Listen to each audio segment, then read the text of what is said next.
If someone had told me that the most painful way a marriage could end was not through shouting, not through betrayal discovered too late at night, not even through silence, I would have smiled politely and said they were exaggerating. Because in England, heartbreak is supposed to be civilised. It is supposed to arrive quietly, over long conversations, carefully chosen words, a cup of tea that goes cold between two people who no longer know how to look at each other. But the day my marriage truly ended, there was no argument, no raised voice, no dramatic confrontation. There was a wedding. The wedding of my younger brother. A day that was meant to be about family, about loyalty, about standing together in front of the people who knew us best and promising that nothing could come between us. My name is Charlotte Whitmore, and on the day my brother stood at the altar, smiling with the kind of hope only good men carry, I realized that the man standing beside me had already chosen to destroy us both. I did not catch him through a message. I did not overhear a careless phone call.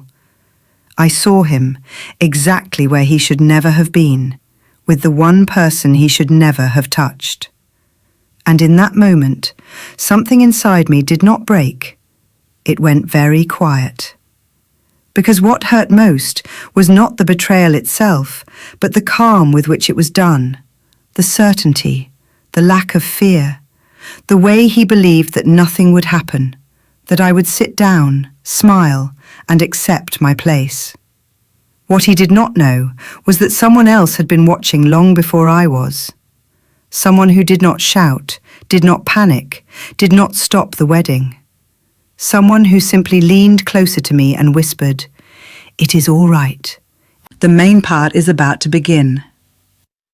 If you are listening to this story right now and you want to know how a wedding turned into a trap, how a cheating husband walked onto a stage he could not escape, and how silence became the most dangerous weapon of all, leave a number 1 in the comments and stay with me. Because what happened next was not an accident. It was planned. Before everything collapsed, my life looked ordinary in the way English lives often do.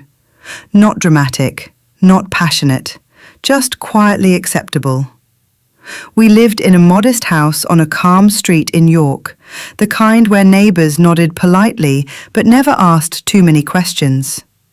The front garden was always trimmed, the curtains were clean, nothing ever looked out of place. From the outside, my marriage appeared stable. Daniel and I had been married for 5 years. People often described us as well-suited, compatible, reliable. He was an architect. Quiet, well-spoken, the sort of man who remembered birthdays, shook hands firmly, and knew exactly when to smile at dinner parties. We did not argue often. We did not fight. We did not throw words at each other. But we also did not laugh much anymore. Our conversations had become practical. Who would do the shopping? Who would pick up the dry cleaning? What time dinner should be? Sometimes, late at night, we would sit on opposite ends of the sofa, the television playing quietly, neither of us really watching. He would scroll through his phone. I would pretend to read. We were not unhappy, but we were no longer close, and in England, that kind of distance is easy to ignore. It looks like maturity. It sounds like peace. I told myself this was what long marriages became. Calm, predictable, safe. My younger brother Oliver often teased me about it. "You and Daniel are like an old married couple already," he once joked, smiling as he poured tea. Oliver had always been different from Daniel, softer, kinder. He carried his emotions openly, without embarrassment. When we were children, Oliver was the one who cried when our parents argued, the one who tried to mediate, even when he was too young to understand what was happening. As adults, that gentleness never left him. He worked in our family business, a modest property management company built by our father over decades. Oliver did not chase power. He did not compete. He simply worked hard and treated people fairly. That was why everyone was so relieved when he fell in love with Amelia. Amelia Clark arrived in our lives quietly. She was polite, reserved, always dressed neatly. She spoke softly, never interrupted, and always seemed genuinely interested in other people. When Oliver introduced her to us, she shook my hand with both of hers and said, "I have heard so much about you, Charlotte." She called me by my name immediately, not too familiar, not too distant. Our mother adored her. Neighbours praised her. Friends described her as gentle and grounded. Amelia had the rare ability to make people feel comfortable around her. She never raised her voice, never complained, never asked for more than was offered. In the months leading up to the wedding, she helped our mother choose flowers, discuss seating arrangements with quiet efficiency, and thanked everyone repeatedly for even the smallest help. Watching her with Oliver, I felt something close to relief. At least one part of our family had found something warm, something genuine. Daniel seemed to like her as well. He always spoke kindly about Amelia, complimenting her manners and her patience with Oliver. Sometimes he would even say, "Your brother is lucky. He chose well." I believed him. On the morning of the wedding, the house was filled with a soft, pleasant tension. Not anxiety, anticipation. Our mother moved from room to room, checking details that had already been checked twice. Oliver stood by the window, adjusting his cufflinks again and again, his hands slightly trembling. "You all right?" I asked him. He smiled, nervous, happy. "I cannot believe this is really happening," he said. I hugged him tightly. Daniel stood nearby, watching us with an expression I interpreted as quiet approval. He looked handsome that day, composed, confident. He placed a hand at the small of my back and said, "Your brother will be fine. Everything is perfect." Perfect. That word felt heavy even then. As we arrived at the venue, an old hotel just outside the city, sunlight filtered through tall windows, catching the white flowers and pale fabrics that decorated the hall. Guests greeted us warmly. Laughter filled the space. The air smelled of fresh linen and perfume. For a moment, standing there with my family, I felt something close to gratitude. Nothing in my life was extraordinary, but nothing was falling apart either. If I had known then what I know now, I might have paid more attention to the small details. The way Daniel excused himself too often. The way Amelia avoided my eyes at certain moments. The way Oliver trusted everyone in the room without question. But when happiness looks quiet and familiar, it is easy to mistake it for safety. I took my seat in the front row with Daniel beside me, hands folded neatly in my lap, smiling politely at guests as they passed. The music began to play softly, and I truly believed in that moment that I was about to witness the beginning of something beautiful. I did not know that this calm was not peace. It was simply the stillness before something very deliberate began to move. I first noticed something was wrong when Daniel was no longer beside me. It was not sudden. There was no argument, no excuse. One moment he was there, standing close, hand resting lightly at my back, and then he was not. At first, I told myself it meant nothing. Weddings are busy, people drift, conversations pull you in different directions. I smiled at a guest, nodded politely, answered a question I did not hear properly. But when I turned again, the space beside me was still empty. I scanned the room.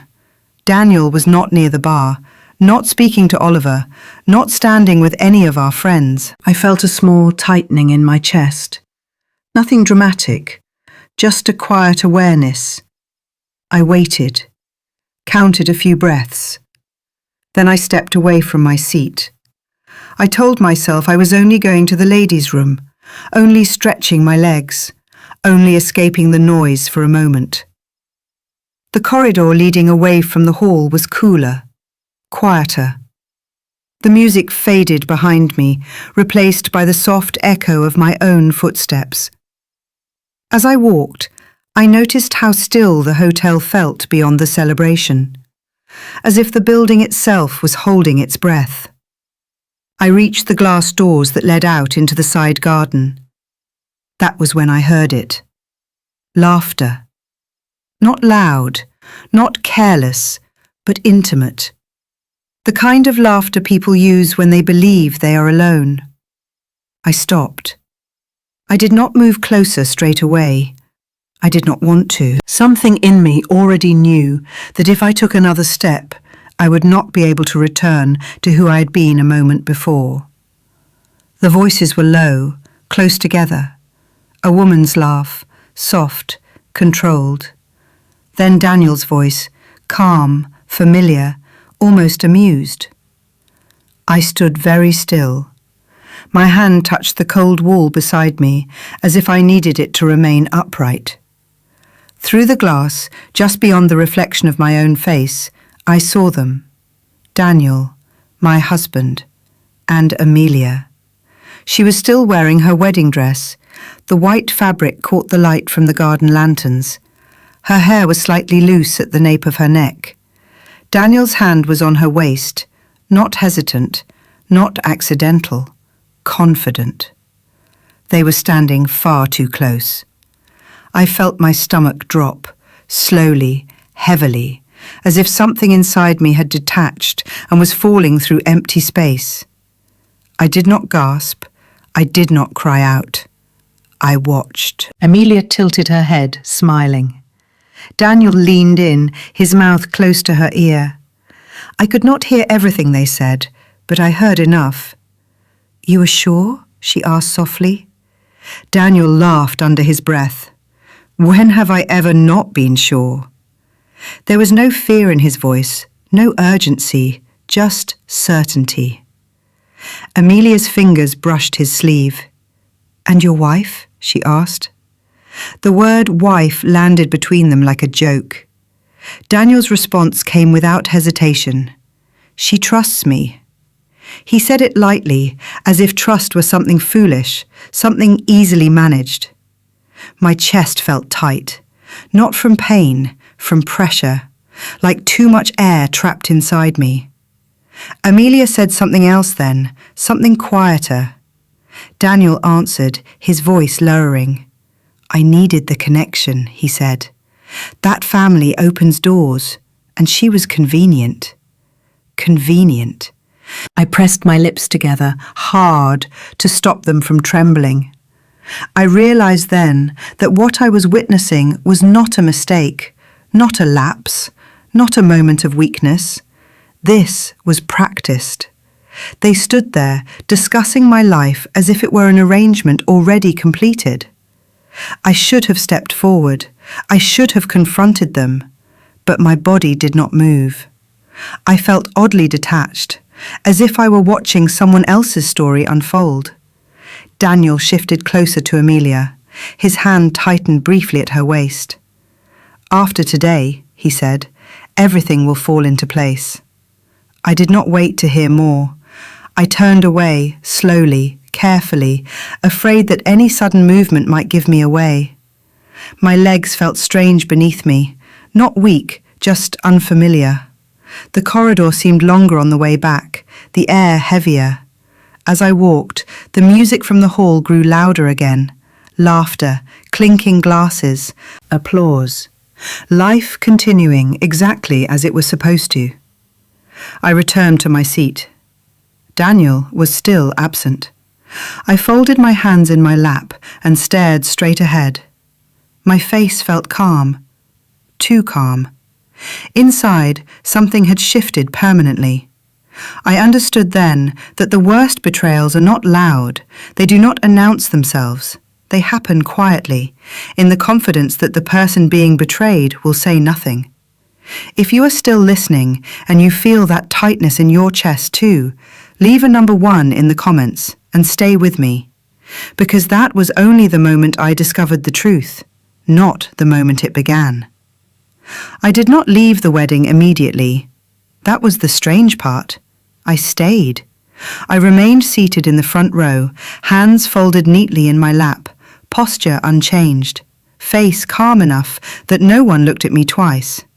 Inside, everything was unraveling, but my body did not react the way stories say it should. I did not shake, I did not cry, I did not feel the urge to scream or confront anyone. I felt distant, as if the moment I had seen Daniel in the garden, a glass wall had quietly slid down between me and the world. The music continued, guests laughed. Someone behind me whispered how beautiful the ceremony was going to be. I nodded when spoken to. I smiled when expected. All the while my thoughts moved slowly, heavily, like they were wading through water. I remember standing up at some point. I do not remember deciding to. My legs carried me away from the hall, back into the quieter parts of the hotel. I walked without direction, down one corridor, then another. The carpet softened my footsteps. The lights were dimmer here, warmer, almost comforting in their indifference. I passed framed photographs of the hotel in earlier decades. Brides and grooms frozen in black and white, smiling, hopeful, certain. I stopped in front of one without knowing why. The bride in the photograph looked very young. Her smile was wide, unquestioning. I wondered briefly if she had ever stood in a corridor like this, years later, feeling the same hollowness. I moved again. The doors leading outside were open now, letting in a cool breeze. I stepped out into the small courtyard, away from the celebration, away from the noise. The air smelled faintly of damp stone and flowers. I sat on a low wall and stared at nothing. My phone was in my hand. I do not remember picking it up. There were no messages, no missed calls. Daniel had not looked for me. That realization did not hurt in the way I expected. It felt confirming, as if something I had already known was simply being underlined. I tried to think. What was I supposed to do now? Leave? Confront him? Tell someone? Tell everyone? Each option felt unreal, too loud, too dramatic. I felt incapable of movement in any direction that involved emotion, so I stayed still. Time passed without shape. I became aware of my breathing, slow, measured, in and out. I noticed small things instead. The way my shoes pinched slightly at the heel, the sound of distant laughter echoing through open windows, the weight of my coat across my shoulders. Normal sensations, anchoring me to a body that still existed, even if my sense of self felt temporarily misplaced. I thought about my marriage, not the beginning, not the romance, but the middle. The years that were not terrible, not joyful. The quiet dinners, the predictable weekends, the slow acceptance of less. I wondered when exactly I had stopped asking for more, and when Daniel had decided that what remained was enough to use. That thought should have made me angry. It did not. It made me tired, exhausted in a way that reached beyond emotion into something physical. Eventually, I stood again. I did not know where I was going until I realized I was heading towards the room where Oliver had been getting ready earlier. My brother. The thought of him grounded me. Oliver, who trusted easily, who believed people meant what they said, who was about to marry a woman I now knew I did not recognize at all. I walked slowly, afraid that if I hurried, the weight of what I carried would become too much. Outside his room, I stopped. My hand hovered near the door. For a moment, I considered turning away. What would I even say? How do you tell someone, on the day meant to be the happiest of their life, that everything they believe is wrong? I rested my forehead briefly against the door, closed my eyes, and in that quiet, I realized something else. I could not carry this alone.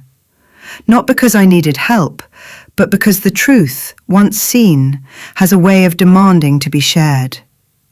I straightened, took one steady breath, and knocked. Not hard, not urgently, just enough to be heard. Inside, I heard movement, a pause, then Oliver's voice. Yes? I opened the door, and when he looked up and saw my face, his smile faded instantly.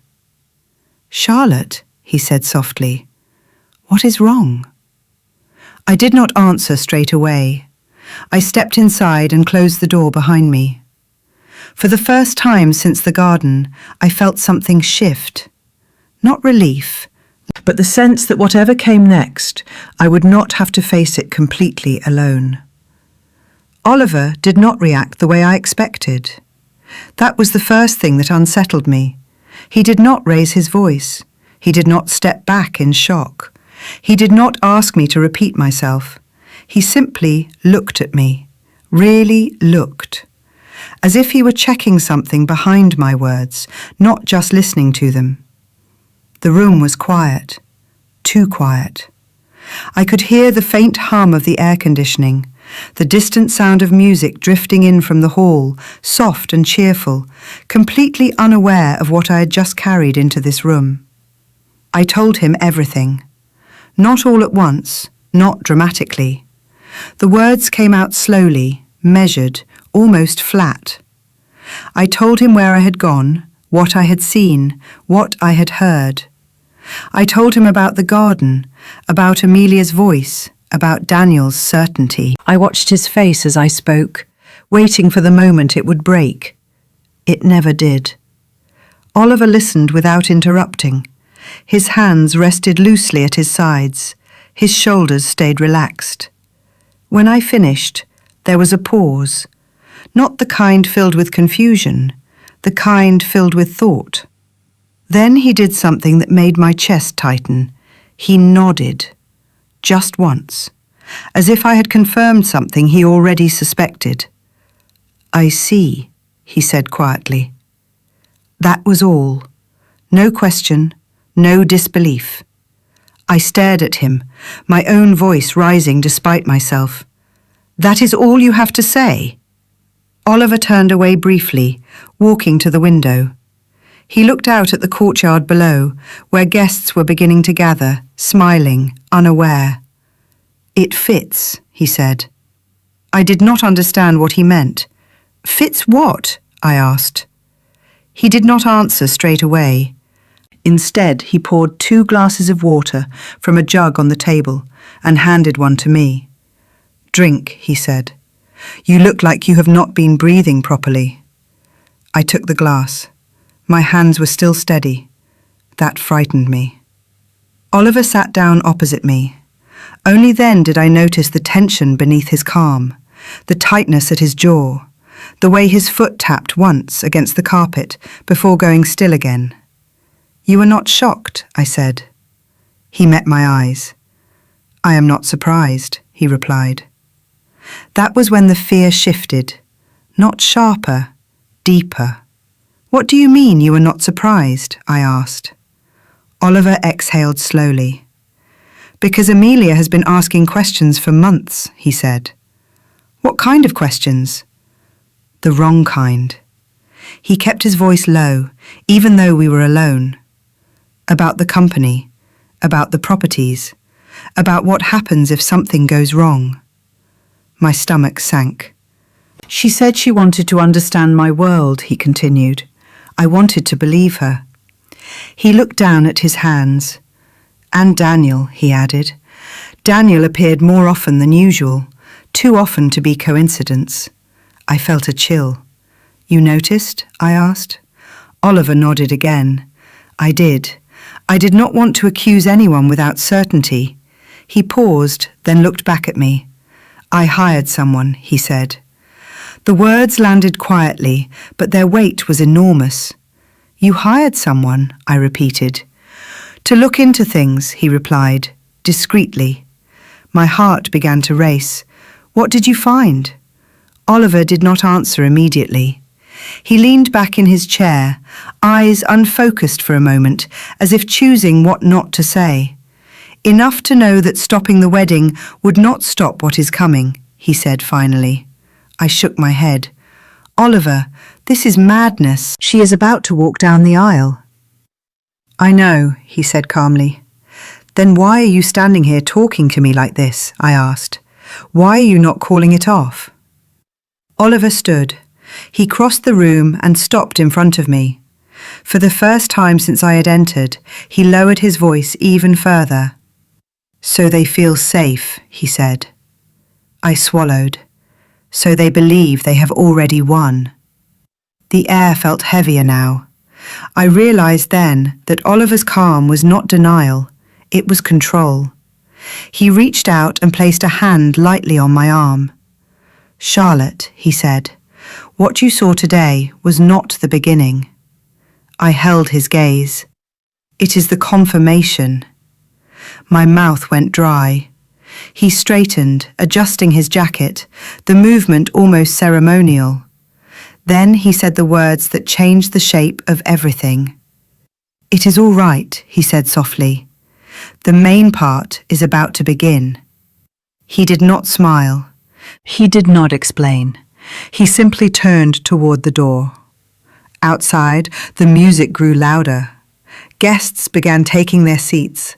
The ceremony was about to start. I stood there, frozen, trying to understand how my gentle, trusting younger brother could sound so certain, so prepared, on the edge of his own wedding. As Oliver reached for the door handle, he glanced back at me. Stay close to Daniel, he added. Act as if nothing has changed. My heart pounded. And whatever you do, he said, his voice steady, almost kind, do not confront anyone yet. The door opened. Light spilled in from the hallway. Oliver stepped out into the role of groom, shoulders squared, expression warm, convincing.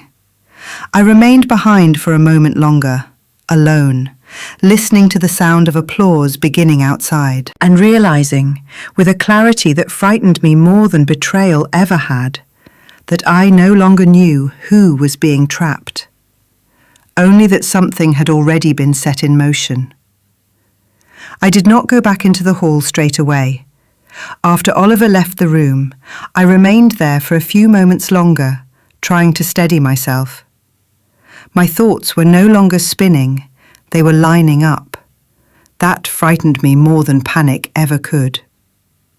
When Oliver returned a short while later, the ceremony had already begun. We did not speak. He simply gave me a brief look as he passed, the kind that says, not now, but soon. It was only later, after the vows had been spoken and the applause had filled the room, that he found me again. This time, he led me somewhere quieter, a small meeting room at the end of a corridor, usually used for conferences. The lights were bright, neutral, almost clinical. Oliver closed the door. Then he spoke. What you saw today, he said, is only the surface. He did not sit down, neither did I. He explained things carefully, as if laying pieces on a table, one by one, making sure I could see how they fit together. For months, Amelia had been gathering information, not obviously, not clumsily. She asked questions the way people do when they pretend to be interested in your work. She listened. She remembered. She returned to certain topics again and again, always lightly. At first, Oliver had thought it was curiosity, a future wife wanting to understand the family she was marrying into. But then the questions became more specific. What would happen if a property was suddenly worth less? How the company handled debt? Who had the final say on major decisions? Oliver paused when he said that.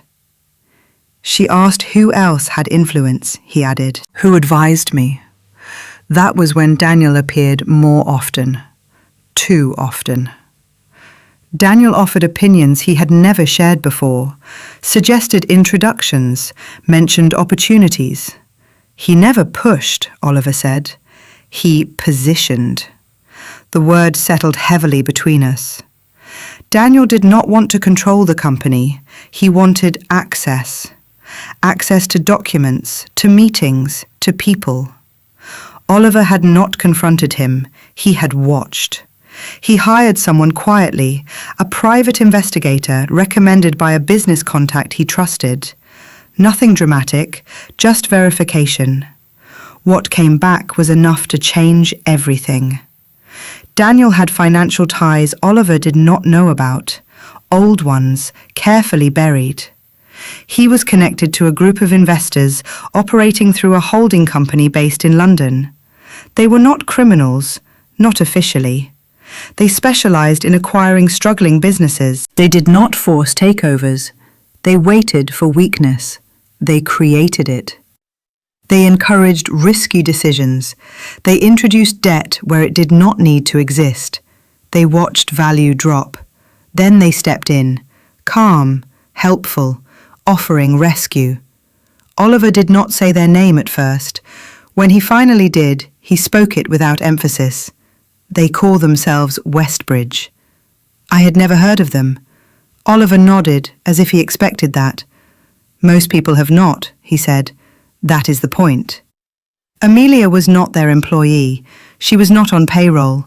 She was a door, a way in, someone who could be trusted, who could observe, who could influence without appearing to. Daniel was the hand inside the door. He knew how families worked, how trust was assumed, how little people questioned someone already inside the circle. You, Oliver said quietly, were the reason he was allowed to stand so close. The words did not hurt the way they might have earlier. They felt factual, cold. This was never about love, Oliver continued. Not really. It was about timing, about opportunity. A wedding creates urgency.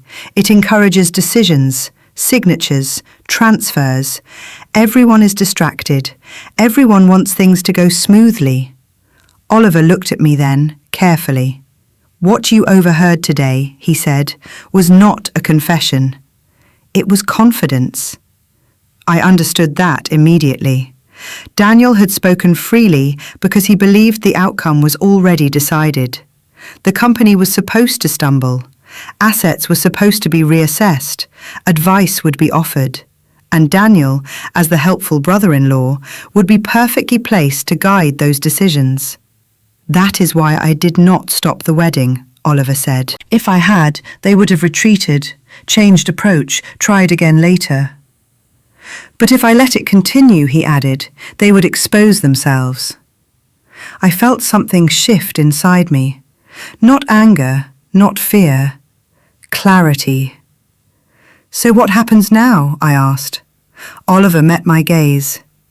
Now, he said, we watch. He explained that safeguards were already in place. Key assets had been moved into protective structures. Decisions Amelia expected him to make had already been neutralized.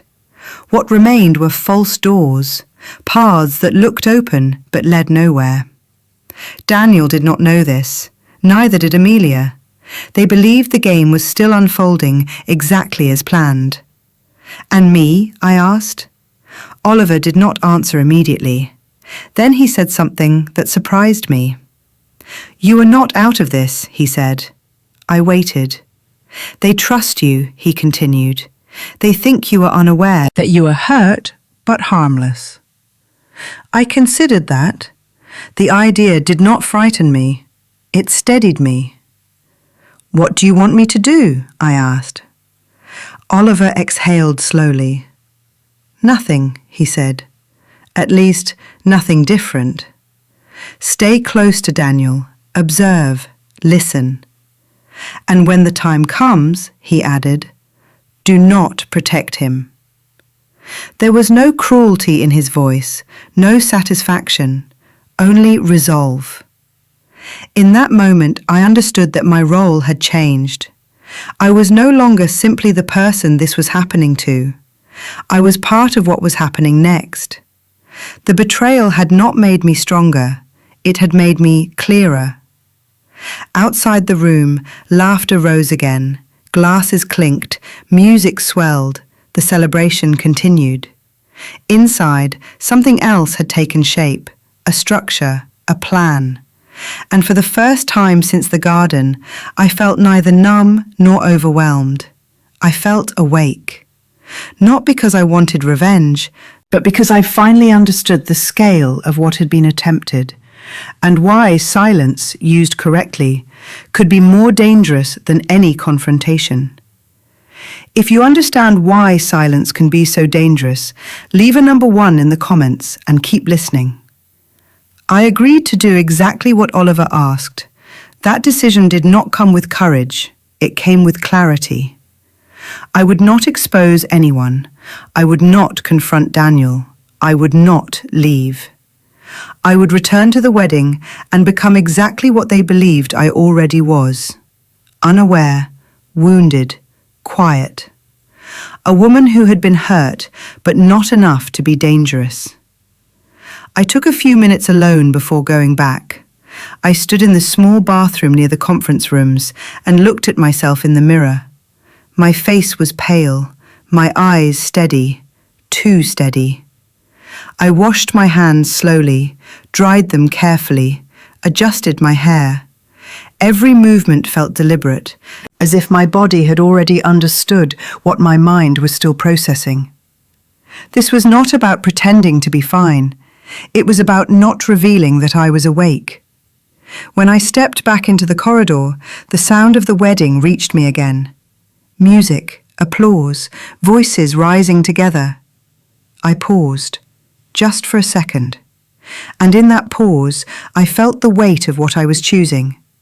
If I walked back in, nothing would change yet. Not for them, not for the guests, not for Daniel. The ceremony would continue, the smiles would stay in place, the story they believed in would remain intact. That was the point. I took one breath, then another, and I walked. The doors to the hall were open, light spilled out, warm, inviting. As I entered, a few guests glanced at me and smiled politely. Someone reached out and touched my arm. "Everything all right?" a woman asked softly. "Yes," I replied, automatically. My voice did not shake. I took my seat again in the front row. Daniel was there now. He turned when he saw me, relief flickering across his face so briefly he probably thought no one noticed. "You disappeared," he said quietly. "I was looking for you." I nodded. "Needed some air," I replied. Simple, believable. He placed his hand over mine. The contact felt strange. Not painful, just distant. I let it happen. This was part of it. The vows began. Oliver stood at the altar, calm, composed, every inch the groom people expected him to be. Amelia walked toward him, smiling, eyes bright, hands steady. If I had not known what I knew, I might have believed in that smile. Instead, I watched everything differently now. The way Amelia avoided looking at me, the way Daniel leaned forward slightly when certain words were spoken, the way both of them seemed relaxed, too relaxed. I kept my face neutral, soft. I focused on breathing, in, out. I told myself not to rush. This was not the moment. I counted sensations instead. The firmness of the chair beneath me, the warmth of Daniel's hand, the distant hum of voices blending into one. Each sensation marked time, like a silent countdown. When the vows ended, applause filled the room. People stood, smiled, clapped. Daniel squeezed my hand gently. "Almost done," he murmured. I almost laughed. Instead, I smiled. The ceremony moved on exactly as planned. photos, congratulations, glasses raised. I moved when expected, stopped when others stopped. I played my role. Inside, something else was happening. I was watching, listening. Daniel spoke more than usual, too eager, too attentive. He introduced Amelia to people he thought mattered, mentioned future plans, used words like opportunity and growth. Each word confirmed what Oliver had said. This was not impulse, it was timing. At one point, Daniel leaned in close and whispered, "After today, things will finally settle." I looked at him. "Yes," I said, "they will." He smiled, satisfied. I felt the moment pass like a line crossed quietly. I understood then that acting was not lying. It was allowing others to remain honest about who they were. As the reception continued, I stayed close to Daniel, just as Oliver had instructed. Close enough to hear, close enough to see, not close enough to interfere. Every laugh, every glance, every careless comment added to the picture forming in my mind. This was no longer about my marriage. It was about understanding the structure beneath it. By the time the first dance began, my nerves had settled into something sharper. Focus. I knew the night was not over. I knew this was still only preparation. The main part had not begun yet. But as I watched Daniel step away from me again, confident, unguarded, I felt something I had not felt since the garden. Not pain, control. And I realized that choosing to play the victim was not weakness, it was strategy. Because when people believe you are broken, they stop watching what you are capable of. The moment arrived without announcement. No dramatic music, no raised voices, no sudden interruption. It came quietly, the way things always do when the people involved believe they are safe. The reception hall was full. Glassware caught the light, conversations overlapped, laughter moved in soft waves from table to table. Oliver and Amelia stood at the front, accepting congratulations. Daniel was beside me, relaxed, smiling easily, his hand resting at my elbow, as if we were exactly what we appeared to be. I watched the room, not anxiously, not impatiently. I was waiting. Then I noticed the shift. It was subtle, the kind of change you feel before you understand it. People near the back turned their heads. A murmur moved through the room, low and uncertain. A pause appeared in the flow of conversation, like a breath being held. I followed the direction of their attention, and I saw her. She stood just inside the entrance to the hall, a woman I did not recognize. She was not dressed for a wedding, no bright colors, no attempt to blend in. She wore a simple dark coat, buttoned neatly, her posture straight, her expression composed. She did not look nervous. She did not look angry. She looked prepared. For a moment, no one spoke to her. No one stopped her. That, too, was telling. She began to walk forward, slowly, deliberately, each step measured. People parted without realizing they were doing it. A clear path opened between the tables. I felt Daniel tense beside me, just slightly, just enough. "Who is that?" he whispered. I did not answer. The woman reached the front of the room and stopped. She looked at Oliver, then at Amelia. Then, finally, she spoke. "I am sorry to interrupt," she said calmly. "I will not take long." Her voice carried easily, clear, controlled. The room fell silent. Amelia smiled at first, a reflex. Then she recognized the woman. I saw it happen. The smile froze. Her shoulders stiffened.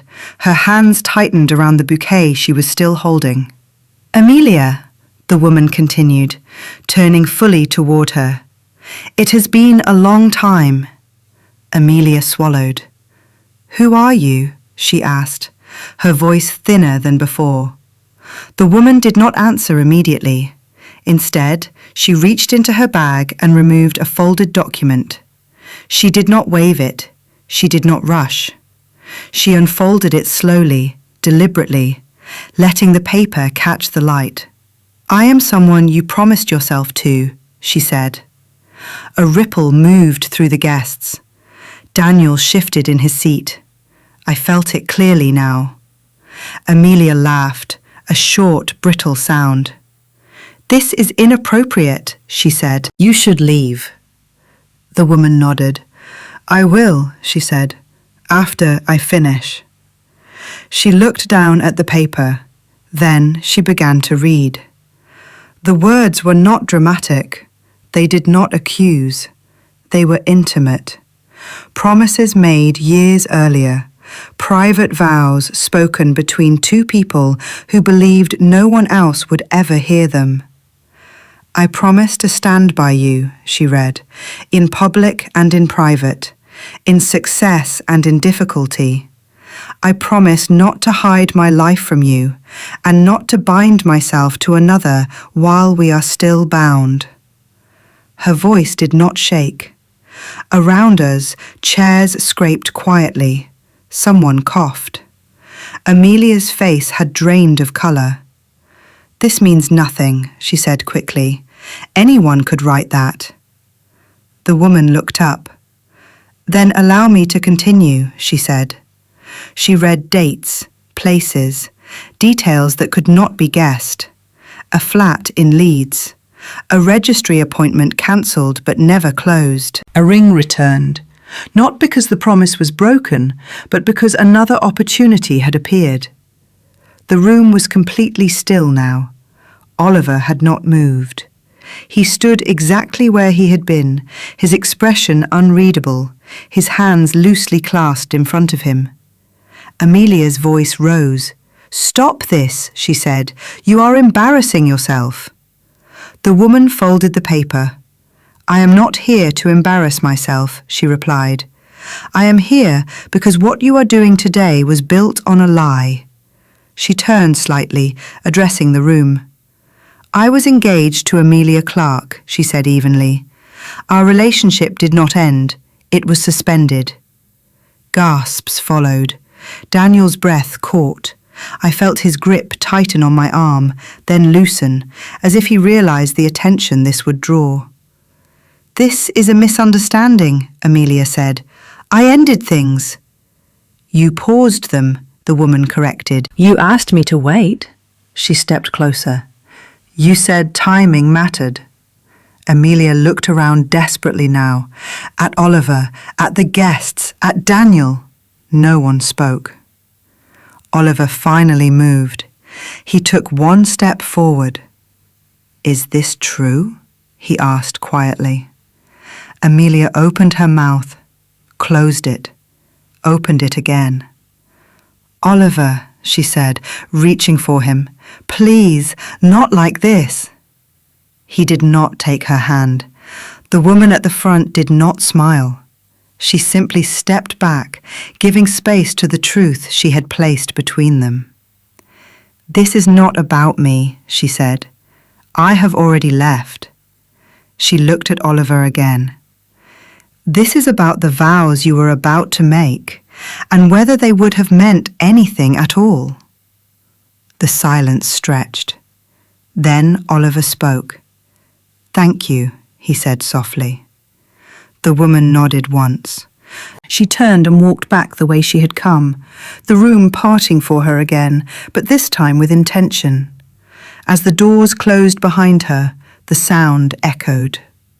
Amelia stood alone at the front. Daniel leaned toward me, his voice low and urgent. This was not supposed to happen, he said. I met his eyes. I know, I replied. And for the first time, I saw something crack. Not fear, calculation. The guests began to whisper. Some stood, some looked away. The wedding had not ended, but the illusion had. And as I watched Amelia struggle to hold herself together under the weight of a truth revealed in public, I understood something very clearly. This was only the first act. The room was watching her now. Soon they would be watching him. If you want to know what happens when the truth is revealed in front of everyone, leave a number 1 in the comments and keep listening. The room had not recovered yet. Whispers clung to the air. People avoided eye contact. Someone dropped a glass and did not apologize. Oliver stood where he was, still calm, still composed. Then he raised his hand. Not high, not sharply, just enough. The sound in the room faded. "May I have your attention?" he said.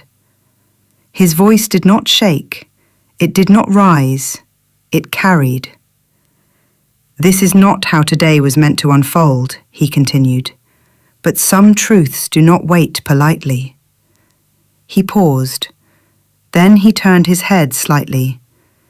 "And now," he said, "I would like to invite Daniel Whitmore to join me." I felt it before I saw it. Daniel's body stiffened. The blood drained from his face in a way that no smile could hide.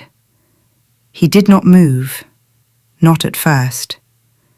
People turned toward him, rows of eyes, quiet, expectant. "Daniel," Oliver said again, "please."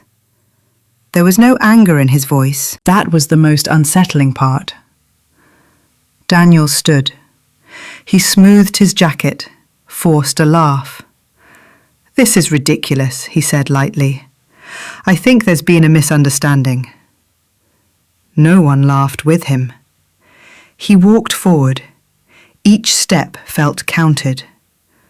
I watched his back as he passed me. Straight, confident, still believing.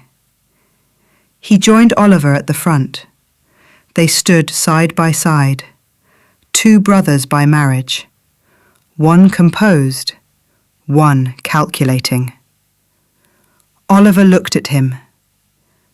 "Daniel," he said, "you have been very helpful to us over the years." Daniel smiled. "I try to be," he replied. Oliver nodded. "You advised me on business matters. You introduced me to people. You positioned yourself as someone I could trust." Daniel's smile thinned. "That was family," he said. "That was support." Oliver did not argue. He turned to the screen behind them. "Please play the video."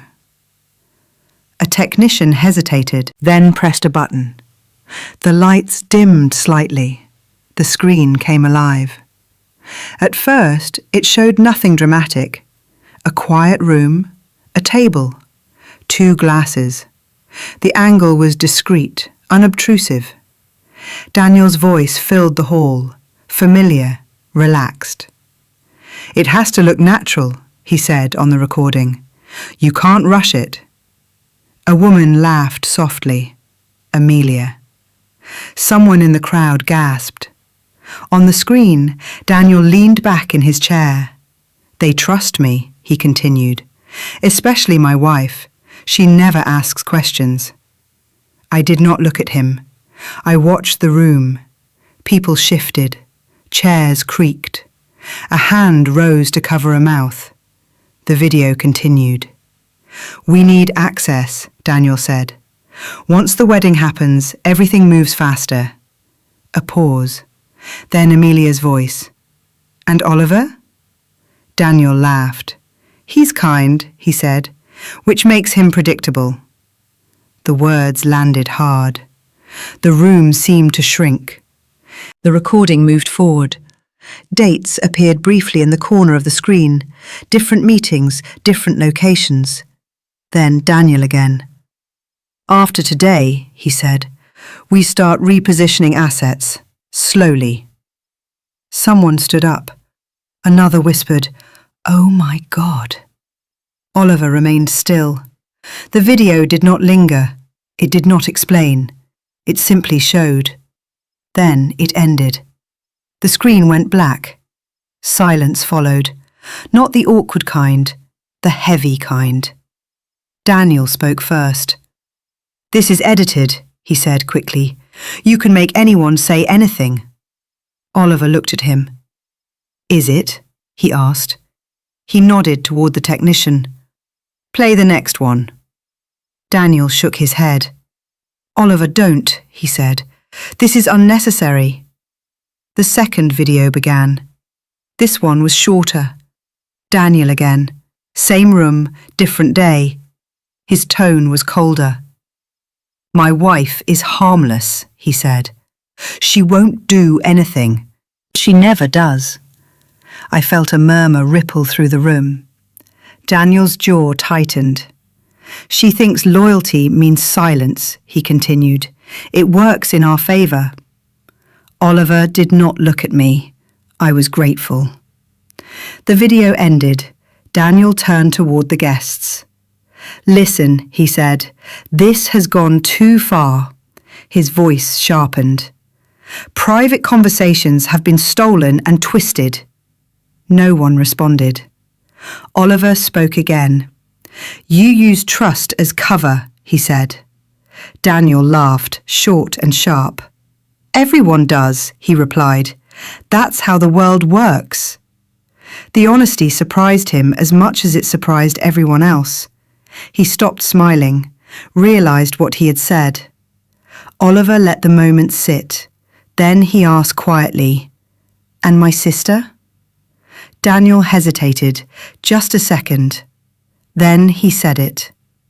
"She was convenient." The word cut through the room. I heard a sound behind me, someone inhaling sharply. Oliver nodded once. "As she heard herself," he said. Daniel turned toward me then. For the first time that night, he looked uncertain. "You knew?" he asked. I met his eyes. "I listened," I replied. The room seemed to exhale. Oliver stepped forward. "This is not about humiliation," he said. "It is about clarity." He turned to the guests. "Daniel Whitmore no longer represents our family or our business." He looked back at Daniel. "You are not welcome to advise, attend, or influence anything connected to us." Daniel scoffed. "You can't do that," he said. "You need me." Oliver smiled, very slightly.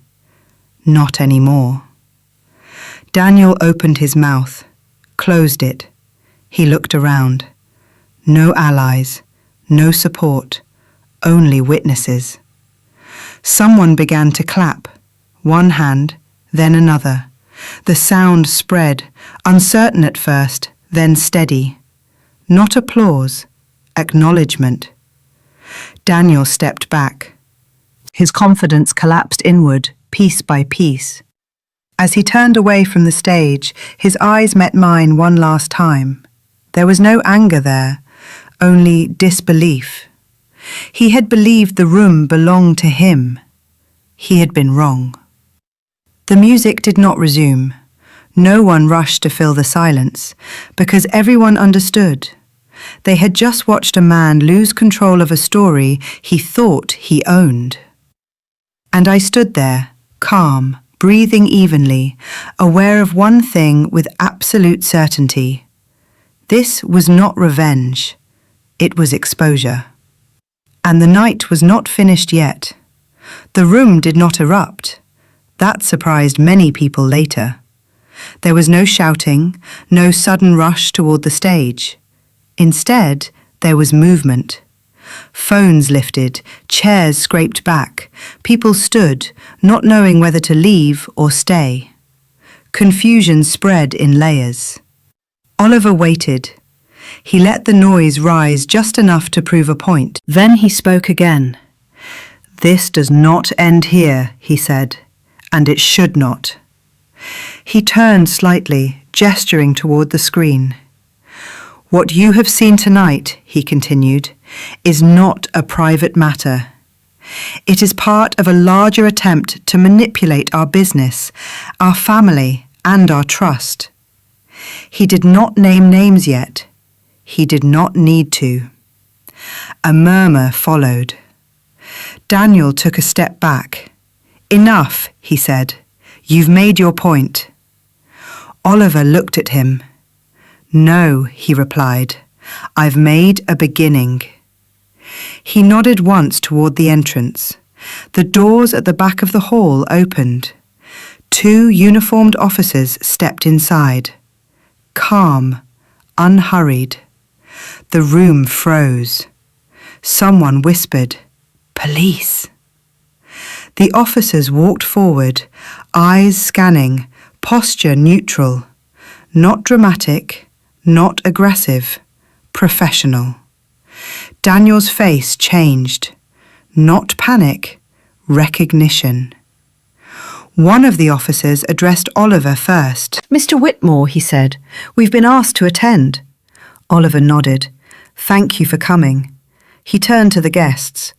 "Earlier this evening," he said, "evidence was presented that concerns not only personal betrayal, but potential financial misconduct."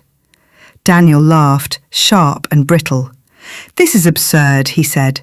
"You can't do this at a wedding." The officer looked at him. "We can," he replied, "and we are." The words landed cleanly. Oliver continued. "The group behind this," he said, "operates quietly. They do not steal outright. They persuade. They reposition. They benefit from collapse they help create." He paused. "They call themselves Westbridge." The name moved through the room. Some guests frowned, others reached for their phones again. The second officer stepped forward. "Mr. Daniel Whitmore," she said evenly, "we need to speak with you." Daniel shook his head. "This is a family dispute," he said, "nothing more." The officer did not react. "We have reason to believe otherwise," she replied. She gestured gently. "Please come with us." Daniel looked around, at the guests, at Oliver, at me. "You planned this," he said. His voice was low now, controlled, angry. Oliver met his gaze. "You planned it first," he replied. Daniel's jaw tightened. "I was advising," he said. "That's not a crime." "Advising under false pretenses can be," the officer said. The room felt smaller. Someone tried to leave. Another guest stood in the aisle, uncertain. Amelia had not moved. She stood near the stage, hands empty now, bouquet long forgotten, her expression distant.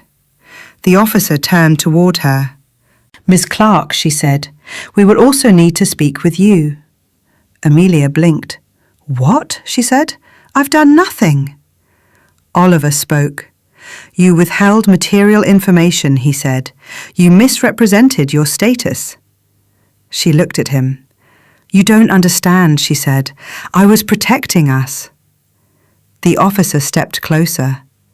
"Please," she said calmly, "let's talk elsewhere." The sound in the room rose. Questions, whispers. Someone said, "This can't be real." Another replied, "Did you hear the recordings?" Daniel took one last look around, not defiant now, calculating. "You think this ends me?" he said to Oliver. "There are others." Oliver nodded. "I know," he said. "They're already being contacted."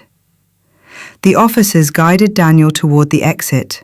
He did not resist. As he passed me, he stopped, just for a second. "You'll regret this," he said quietly. I met his eyes. "I already regretted trusting you," I replied. He looked away. The doors closed behind them. The hall exhaled. Not relief, recognition. Oliver turned back to the guests. "I'm sorry this happened here," he said, "but I won't apologize for stopping it." No one argued. The mood had shifted beyond celebration. This was no longer a wedding reception. It was a reckoning. Some guests began to leave. Others stayed, rooted, as if waiting for the ground to settle. Amelia was escorted out shortly after. She did not look back. The music never returned. Oliver remained at the front, speaking quietly to the officers, answering questions, providing documents. Everything he did was precise, prepared. I watched him and understood something important.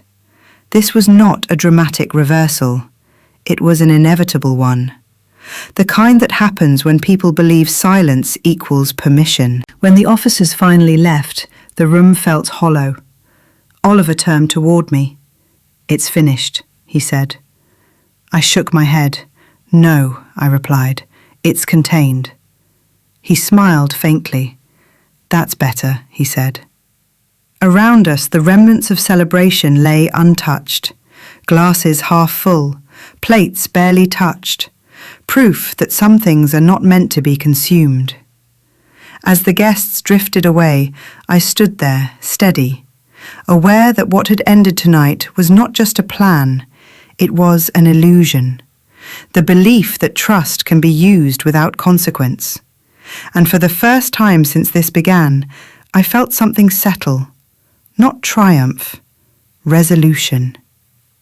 If you're still here and you want to know what happens after the noise fades, leave a number 1 in the comments and stay with me. What followed was quieter than anyone expected. No headlines, no crowds, no dramatic statements made to strangers. Just paperwork, conversations, time. The wedding hall emptied slowly that night, leaving behind a space that felt larger than before. Chairs were stacked, flowers were cleared. The smell of celebration faded into something neutral. In the days that followed, everything became administrative. Daniel did not come home. I did not ask him to. Our divorce was not fast, but it was straightforward. There were no arguments about furniture, no fights over who deserved what. Trust had already decided that. We signed documents in a small office with neutral walls and polite voices. The solicitor spoke carefully, as if kindness might soften the weight of finality. I listened, I nodded, I signed. When it was done, I felt less like someone who had lost something and more like someone who had put something down. Leaving came next, not in anger, not in escape, just movement. I packed what mattered, books, clothes that felt like mine again, objects that carried memory without weight. I did not take everything. I did not need to.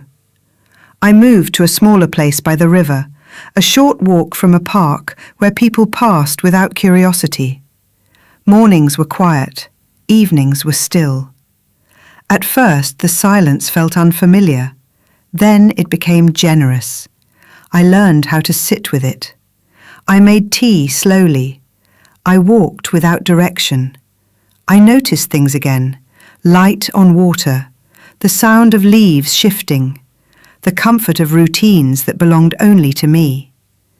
Oliver checked in often, not with questions, with presence. We did not speak much about what had happened. There was no need to revisit it. What mattered was what came after. Healing did not arrive as a revelation. It arrived as permission. Permission to be tired, to be undecided, to not turn pain into a lesson immediately. Weeks passed. I returned to work. I laughed occasionally. I slept better. One afternoon, at a small cafe near the river, I met someone new. There was no spark, no sudden recognition, just conversation. His name was Thomas. He worked nearby. He had a gentle manner and an unremarkable smile. We spoke about books, about the weather, about nothing important.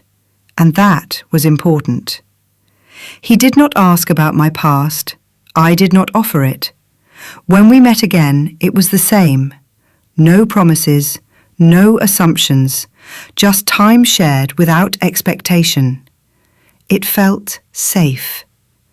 Not because it was romantic, because it was ordinary. I realized then that healing does not always mean replacing what was lost. Sometimes it means learning to exist without needing to explain yourself. The legal matters with Daniel continued quietly in the background. Investigations moved at their own pace. I was kept informed, but not involved. That distance mattered. What happened belonged to the past now, even if its consequences were still unfolding.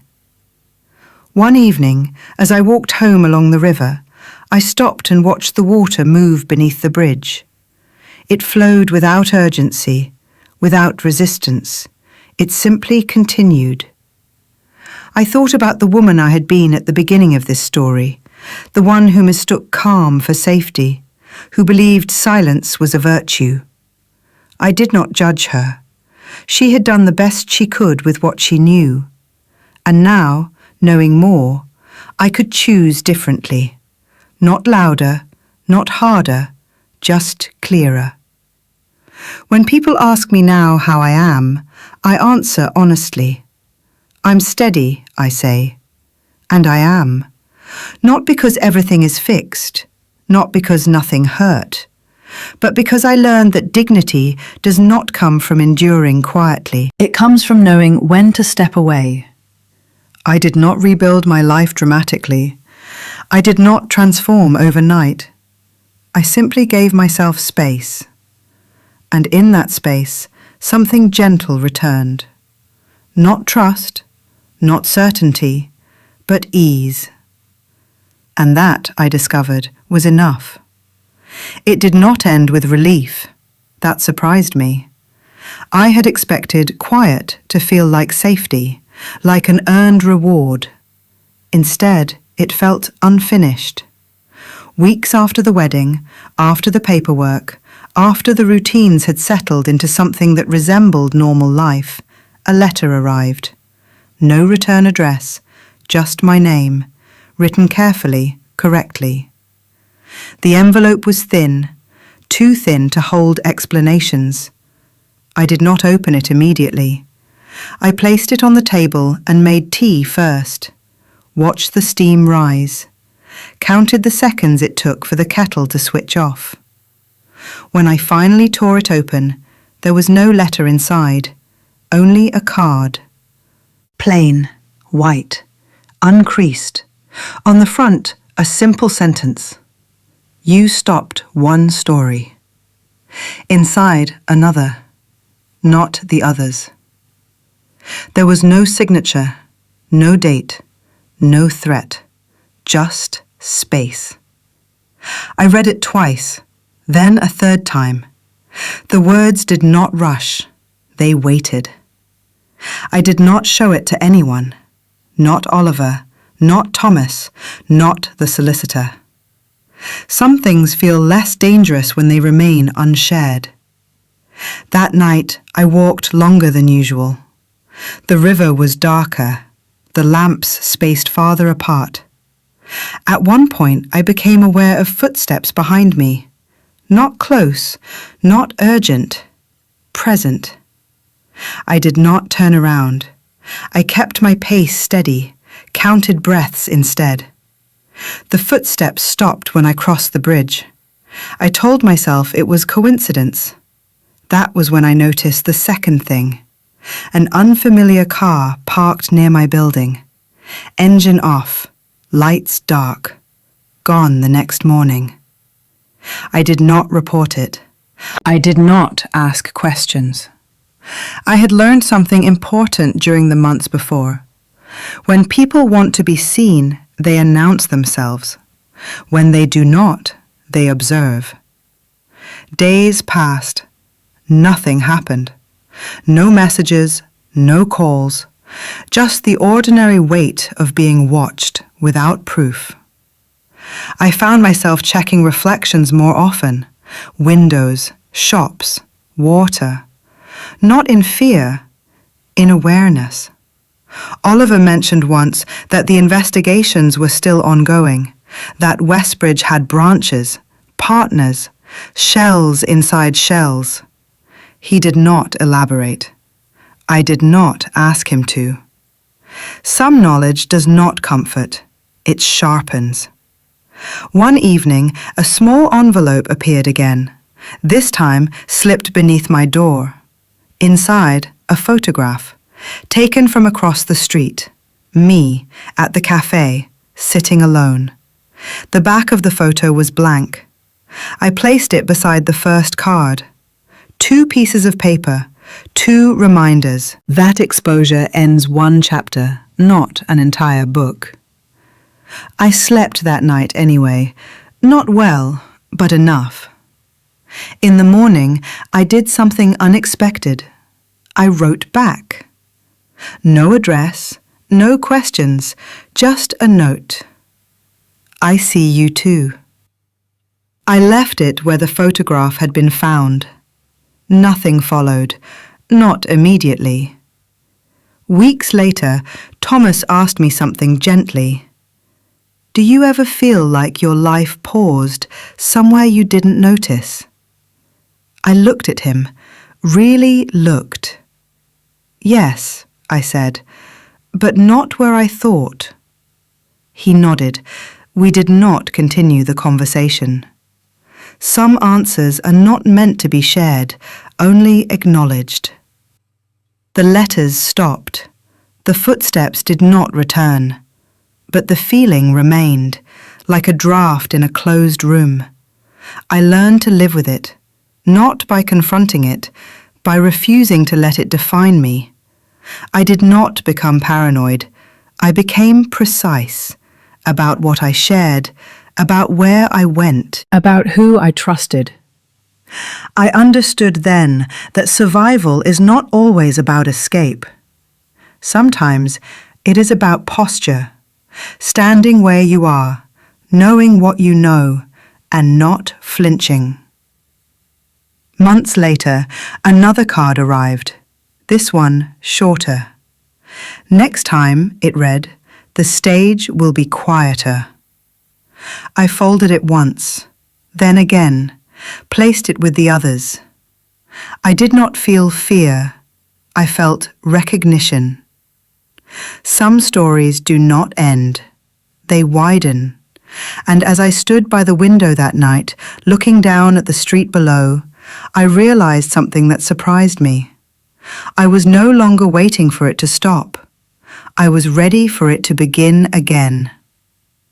If you're still listening and you want to know what happens when silence returns with a name, leave a number 2 in the comments and stay with me.